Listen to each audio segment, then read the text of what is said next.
पाठ 11 बैताल की कथा। हरिशंकर परसाई द्वारा रचित बैताल की कथा एक रोचक कहानी है जिसमें मानव मन की स्वाभाविकता का चित्रण किया गया है। प्रस्तुत कहानी में लेखक ने यह बताने का प्रयास किया है कि मनुष्य समय और परिस्थिति के अनुरूप सुविधानुसार अपने विचारों को बदल लेता है। तब बेताल ने कहा, हे विक्रम, तू मुझे फिर वृक्ष पर से उतार लाया। मैं तेरी लगन को देखकर बहुत संतुष्ट हूँ। तेरे मनोरंजन के लिए एक कथा सुनाता हूँ, सो सुन। किसी समय एक नगर में कपड़े का एक व्यापारी रहता था जिसका नाम धर्मचंद था। सेठ धर्मचंद नाम के अनुरूप ही धर्मात्मा आदमी था। वह सुबह शाम मंदिर जाता था और लगभग 1 घंटा प्रार्थना करता था। मन की एकाग्रता में कभी कभी उसे सट्टे के अंक भी सूझ जाते थे।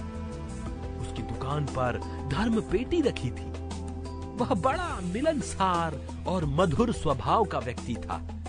उसका मुंह कानों तक फट गया था, दांत बाहर हो गए थे और उसे बिना प्रयत्न दीनता प्रकट करने की सुविधा मिल गई थी।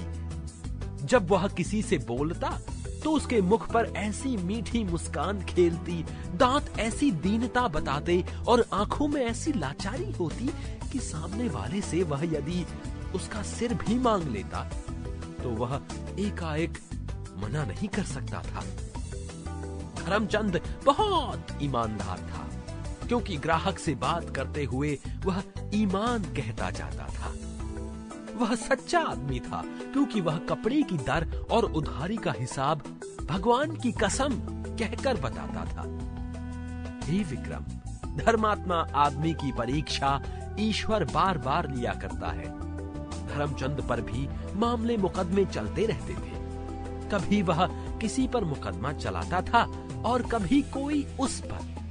ऐसा ही एक मुकदमा उस पर चल रहा था कि उस साहब का तबादला हो गया जिसके सामने वह मुकदमा था। मामला बड़ा कमजोर था और धर्मचंद की हार निश्चित थी, पर वह नहीं हुई। नए साहब एक दिन कपड़ा खरीदने आए और संयोग से धर्मचंद की दुकान में घुस पड़े। देखते ही धर्मचंद ने पहचान लिया कि इन्हीं साहब के सामने मामला है। उसने कपड़ा नापना छोड़ दिया और हाथ जोड़कर सीढ़ी पर खड़ा हो गया। पधारिए साहब। साहब को कुर्सी पर बैठाकर उसने पान की तश्तरी आगे की और कहा, बड़ी कृपा की साहब, क्या सेवा करूं? साहब ने कहा, कमीज का कोई अच्छा सा कपड़ा दिखाओ। धर्मचंद अच्छे अच्छे कपड़ों के थान खोलकर साहब के सामने फैलाने लगा।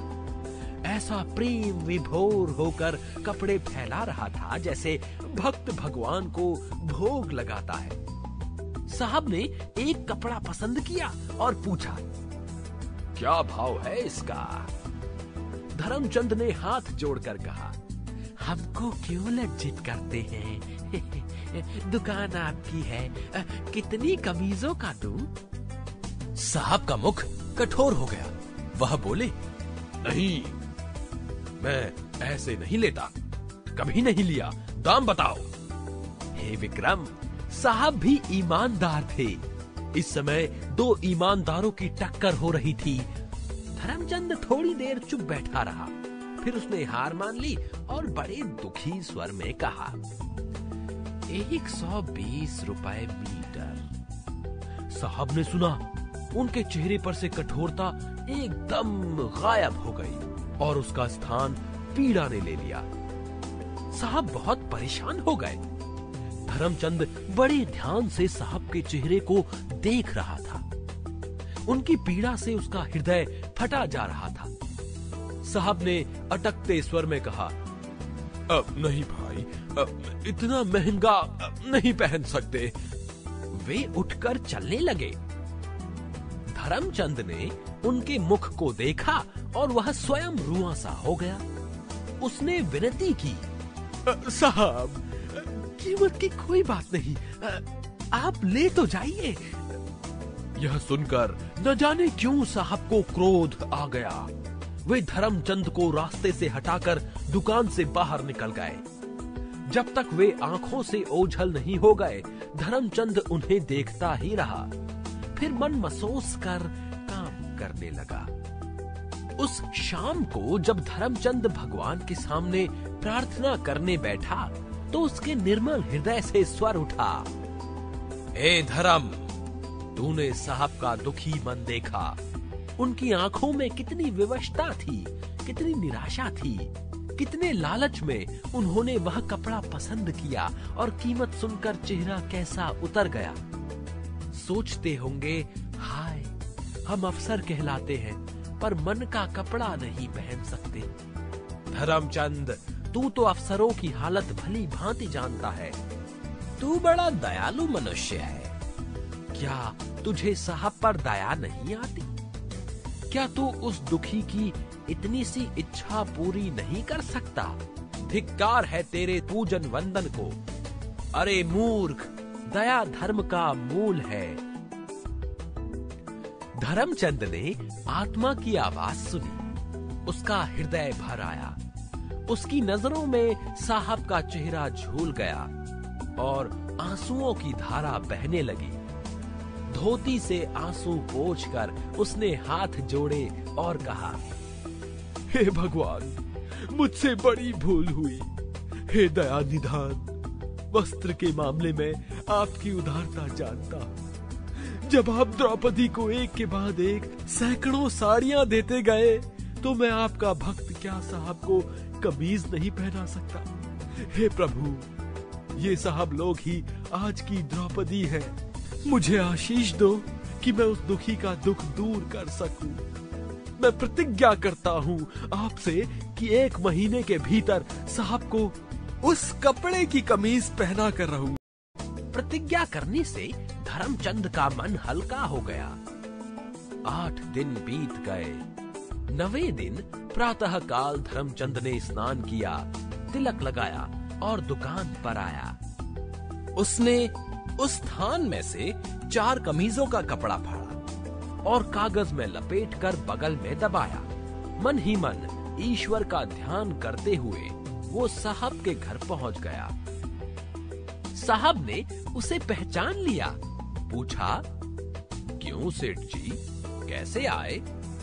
सेठ ने सकुचाते हुए धीरे से कपड़ा खोला और कहा, हुजूर, अभी मुंबई गया था। वहाँ कट पीस की दुकान में यह कपड़ा सस्ता मिल गया, 20 रुपए मीटर। मैं सब का सब ले आया।